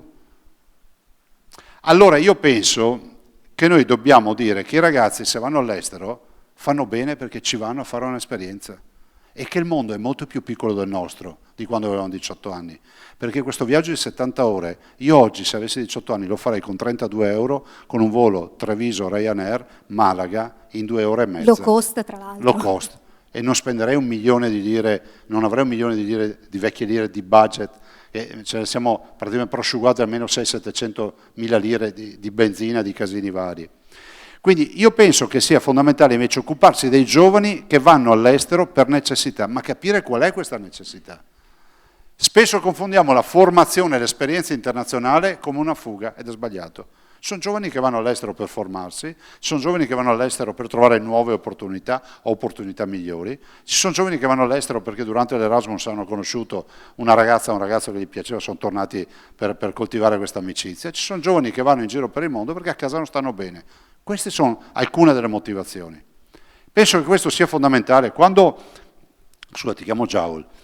Giaul dice, io mi meraviglio perché per fare qualcosa bisogna essere milanesi. Io penso anch'io che anche questo è un altro retaggio, no? Questa è una regione che io vedo che tutti gli uffici studi, no, perché Milano, la metropoli, ma noi abbiamo mai visto i dati del Veneto?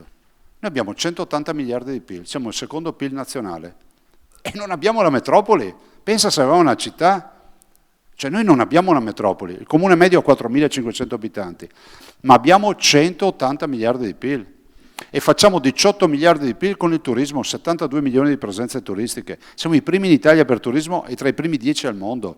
E Venezia, tanto per togliervi il dubbio, ne fa 14 milioni dei 72 milioni. 32 milioni li facciamo in spiaggia, 6 milioni li facciamo sulle Dolomiti, 9 milioni sul lago di Garda. Cioè questo è il successo della voglia di fare dei veneti che negli anni 50 emigravano perché avevano fame. Questa è la vera storia, senza parlare dell'emigrazione fino all'Ottocento dove andavano in America Latina perché morivano di fame. Allora io penso che bisogna piangersi meno addosso, rimboccarsi di più le maniche e combattere questa narrazione negativa. Oggi un politico se non dice che c'è la fuga dei cervelli non è un politico serio. Io vi dico che bisogna guardare i dati. In Ragioniamoci sopra, che è il terzultimo libro, io ho iniziato un capitolo citando Marco e Gloria. Sono 2 ragazzi, fidanzati, architetti, morti nella Grenfell Tower di Londra, carbonizzati. Se non fosse accaduto quello che è accaduto, probabilmente la narrazione, e mi spiace per loro, sarebbe stata la fuga dei cervelli di 2 ragazzi che sono andati a far fortuna, ma loro non sono andati a far fortuna, l'abbiamo capito da come sono morti che non sono andati a far fortuna. E questo lo dobbiamo dire. E la si finisca di dire che se ne vanno sempre i migliori, perché quelli che sono rimasti qua non sono dei scappati di casa. La si finisca di dire che se ne vanno sempre i migliori e qua restano le braccia e le teste e se ne vanno via. Perché molte di quelle teste ci chiedono di rientrare e non ce la fanno. Questa è la verità. Grazie. A proposito, Presidente, a proposito di confronti Lombardia-Veneto, aggiungo, se mi permetti, che ci sono, credo, 260 aziende, se ricordo bene, in Veneto che lavorano nell'aerospazio. E su questo ci sarà a breve, tra l'altro, in Veneto il nuovo Space Meeting, mi pare si chiami, Space no? Meeting si fa a maggio, è un'economia sulla quale stiamo investendo, prima si parlava di nuove tecnologie, e vale circa 5 miliardi di euro per noi, cioè non è una roba da poco. Stiamo parlando di dati spaziali, quindi tutto quello che i satelliti registrano e vedono, portati a terra e utilizzati per applicazioni che so, dalla semina di precisione dell'agricoltura o la dispersione dei fertilizzanti in agricoltura ad altre tecnologie, ad altre applicazioni che nel mondo che so, della moda piuttosto che dell'ingegneria in generale, della mobilità, insomma ci sono un sacco di applicazioni. Space Meeting va in questa direzione, però noi la facciamo anche se non siamo diciamo metropoli, però comunque vedo aziende performanti che hanno voglia di fare. Poi ricordate sempre che noi non abbiamo un modello di sviluppo fordista, Noi non siamo quelli del grande bussolotto dove c'entra la materia prima e esce il prodotto finito. Noi abbiamo il distretto industriale diffuso. Non è un caso che l'80% delle nostre imprese ha meno di 15 dipendenti, quindi siamo molto flessibili. Cioè quando c'è una crisi sui mercati, le nostre aziende si adeguano velocemente al cambiamento dei mercati, a differenza di un grande pachiderma che comunque va in difficoltà, e questa è la nostra grande forza. E poi siamo molto internazionalizzati, altra cosa non si dice mai sulle nostre imprese venete. A proposito di internazionalizzazione, due cose finali veloci. Europa, sei stato chiaro con il segretario Salvini, resti in Veneto, insomma hai ancora 500 giorni, insomma, che non sono pochi, per governare il Veneto. Tu sei un europeista convinto, no? Hai sempre detto Stati Uniti d'Europa, anche se sei anche critico verso un'Europa un po' ingessata, autoreferenziale. In questo periodo insomma ci sono tanti temi caldi sull'Europa, magari l'invito anche a votare, perché poi l'Europa decide dalle grandi società alle piccole start-up con le sue leggi.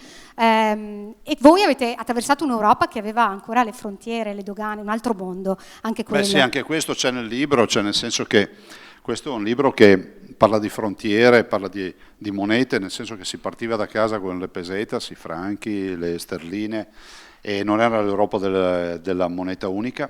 Però vi ricordo che la nostra generazione, 3 anni dopo, il 9 novembre del 1989, io ho visto i miei coetanei in cima al muro di Berlino, che festeggiavano per il crollo del muro di Berlino. Tutti noi cercavamo il souvenir, no? Il pezzo di muro. E penso che in quegli anni lì sia nata quella che noi conosciamo oggi come nuova Europa, no? L'Europa di Schengen, l'Europa dei popoli, che poi ha un grande limite, lo diceva George Lukács, che è stato storiografo di Churchill, che io ho ospitato molti anni fa a casa mia come turista, e mi diceva che l'Europa ha un grande limite, non potrà mai essere gli Stati Uniti d'Europa, non ci potranno mai essere, perché comunque c'è il problema della lingua. E quindi 27 paesi che sono attorno a un tavolo, io sono andato al Consiglio dei Ministri d'Europa, e effettivamente la lingua ti limita moltissimo, perché comunque non parli la tua lingua madre, perché tutti gli altri non parlano la loro lingua madre, e quindi l'Europa rischia di essere in mano ai burocrati e non agli eletti, proprio per questo motivo. Senti, libertà va insomma anche a braccetto con autonomia, ovviamente, il grande tema della libertà. L'autonomia, direi che siamo alle battute finali, ti abbiamo visto alla Camera, abbiamo visto anche le battute dei deputati campani, su cui tergiversiamo, ma ecco, ci siamo, cosa dici? Ah sì, guardate, il dato di fatto è che noi abbiamo fatto il referendum il 22 ottobre del 2017, e 2.328.000 veneti sono andati a votare, e sono tantissimi. Vi dico che da quel 22 ottobre 2017 le cose hanno iniziato a prendere forma dal 2022, quindi dopo 5 anni con questo governo, che ci ha permesso di avere una legge che è già stata approvata al Senato, verrà approvata alla Camera, nel momento in cui sarà pubblicata sulla Gazzetta Ufficiale. Io non so se i miei colleghi lo faranno, ma io lo faccio, presenterò una proposta di contratto con lo Stato per avere le prime deleghe per l'autonomia. Dopo questo è un percorso da seguire, bisogna che in Regione ci siano persone motivate e diciamo sostenitrici incallite dell'autonomia, perché altrimenti se ne va a fottere, cioè nel senso che è un neonato e ha bisogno di essere assolutamente accompagnato nei suoi primi anni, cioè lo svezzamento è uno svezzamento che dura almeno 5-6 anni prima di andare a regime bene, perché poi l'autonomia avrà dei tagliandi con lo Stato, l'autonomia avrà sicuramente i tavoli paritetici per i confronti, però l'autonomia è un'assunzione di responsabilità, non è la secessione dei ricchi. Io sento delle puttanate paurose, cioè noi chiediamo di poter gestire... È in Costituzione comunque, sì, è in Costituzione, ma noi chiediamo di gestire competenze che oggi gestisce lo Stato da noi, e diciamo allo Stato, lasciale a me e dammi i soldi che spendevi fino al giorno prima, spiegata proprio in maniera diciamo da signora Maria. E abbiamo rubato qualcosa a qualche altra regione? No. Sapete qual è la preoccupazione? Ma se il Veneto gestisse in proprio, allora fa ancora più successo, avrà ancora più gettito fiscale perché le cose andranno meglio, l'economia girerà. È come dire a uno che fa il Giro d'Italia: guarda, siccome stai andando bene e se continui così rischi di vincere il Giro, vai dietro che ti facciamo strada noi che siamo senza gambe. Cioè non è che funziona così, Cioè io sono per l'equa divisione del benessere, qualcuno è per l'equa divisione del malessere. Ultimissima domanda. E poi inviterò il presidente del Confapi a venire qui sul palco per le conclusioni, Carlo Valerio. Te lo devo chiedere, anche se sei stufo di sentirtelo chiedere, lo so, ma altrimenti dovrei cambiare lavoro. Cosa farai dopo? Salvo, insomma, colpi di scena sul mandato, ci sarà una lista Zaia. Non mi puoi dire né che ti compri il cavallo perché l'hai già usata questa scusa, né che sei, come dire, un fatalista. Devi rispondere, puoi chiedere l'aiuto da casa, ma devi rispondere. Ti do uno scoop, ho comprato il cavallo. Ah, l'hai comprato? No, penso di sì. Ah, l'hai comprato? Sì, sono andato a provarlo anche. Dopo diversi anni che cercavi la scintilla. L'ultimo mio cavallo è morto nel 2019. 19. Va bene, allora niente, non rispondo. Sempre questione di cavalli.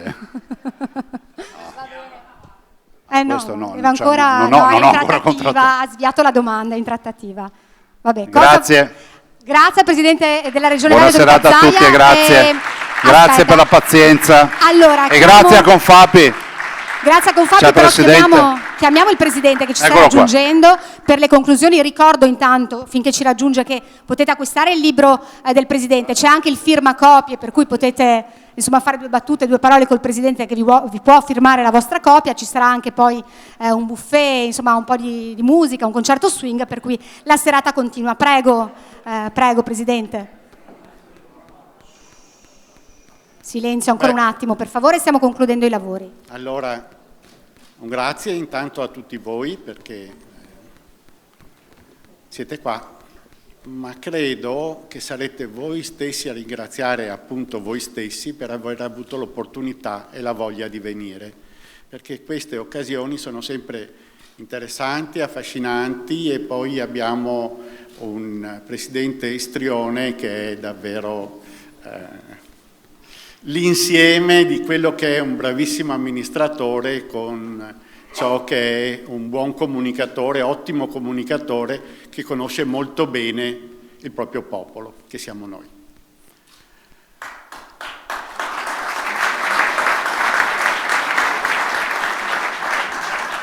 Viviamo...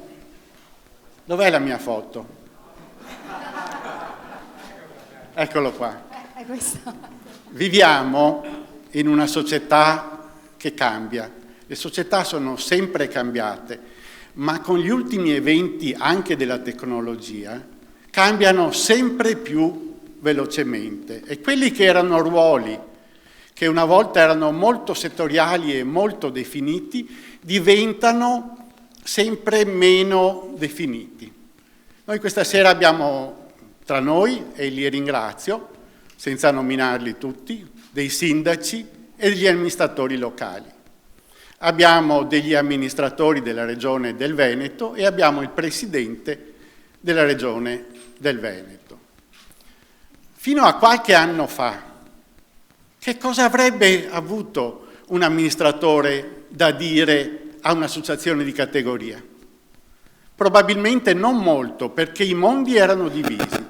E fino a qualche anno fa, che cosa avrebbe avuto un'associazione di categoria da dire con l'università, all'università?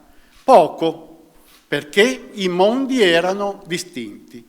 Questo non è più possibile. Noi viviamo in un periodo nel quale non c'è più niente che sia solo una cosa o solo un'altra cosa, perché solo mettendo insieme tutte le energie e tutte le capacità di comprensione possiamo migliorare la vita non tanto nostra, alcuni ne hanno ancora tantissima davanti, qualcun altro per questioni di numeri un po' meno, ma il punto non è solo quello.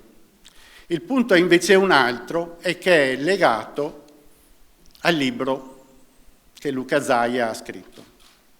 Questo libro che ho letto una volta e mezza perché cercavo una specie di citazione che poi non ho trovato, ma l'ho letto con piacere appunto anche la seconda metà, parla dei giovani.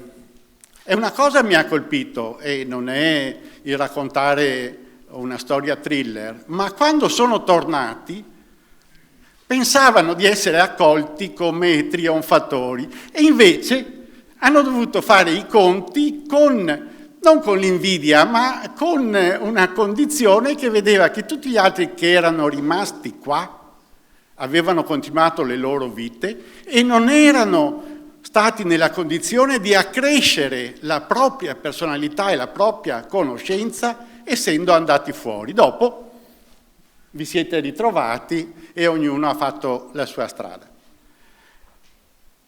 E abbiamo appena sentito parlare di giovani.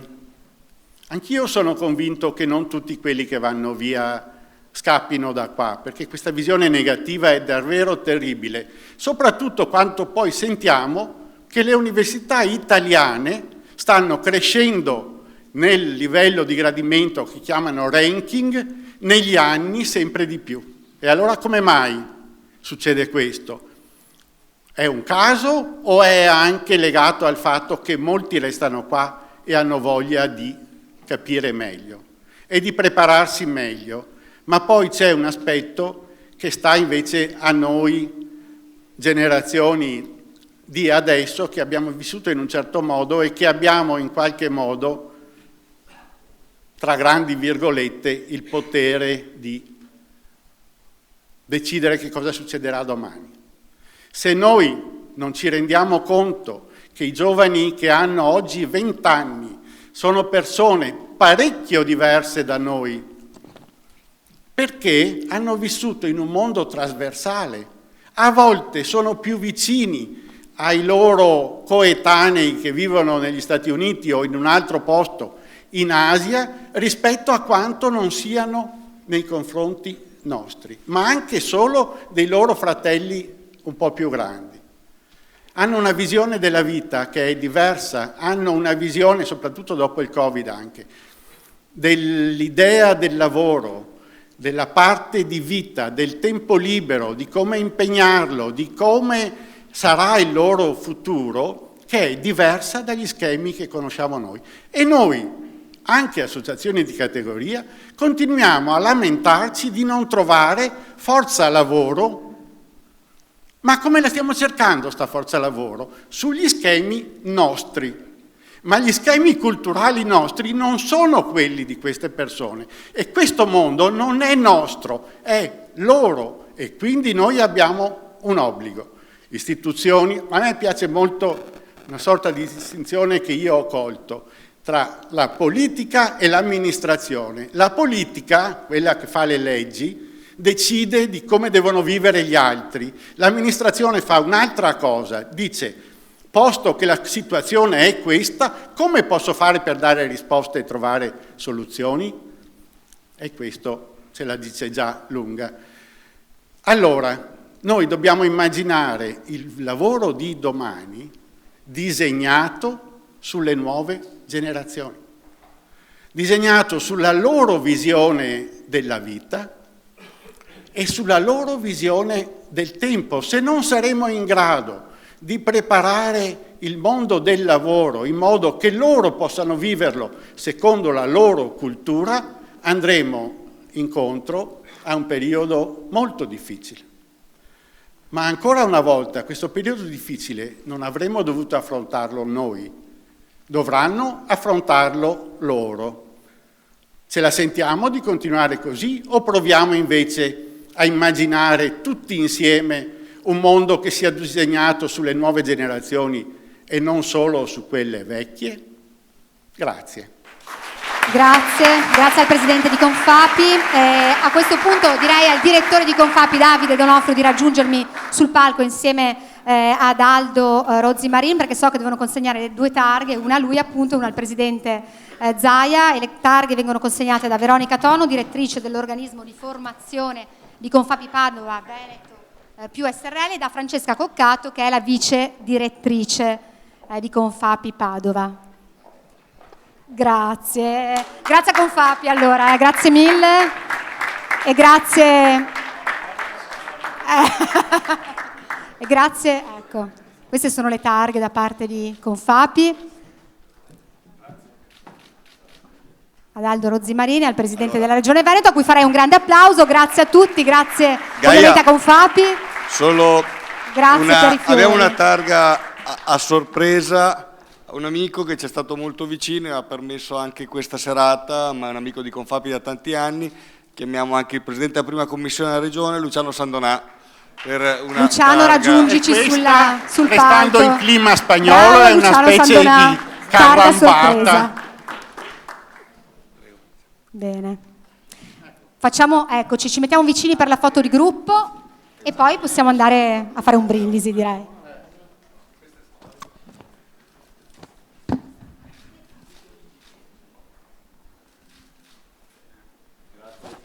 Grazie a tutti e grazie ancora al Presidente della Regione Veneto, e dunque vi ricordo Grazie, che è buona serata. a disposizione per il firmacopie. Grazie a tutti, grazie davvero a Confapi e al direttore anche, grazie Davide, grazie anche a Carlo Valerio, Presidente, grazie a entrambi.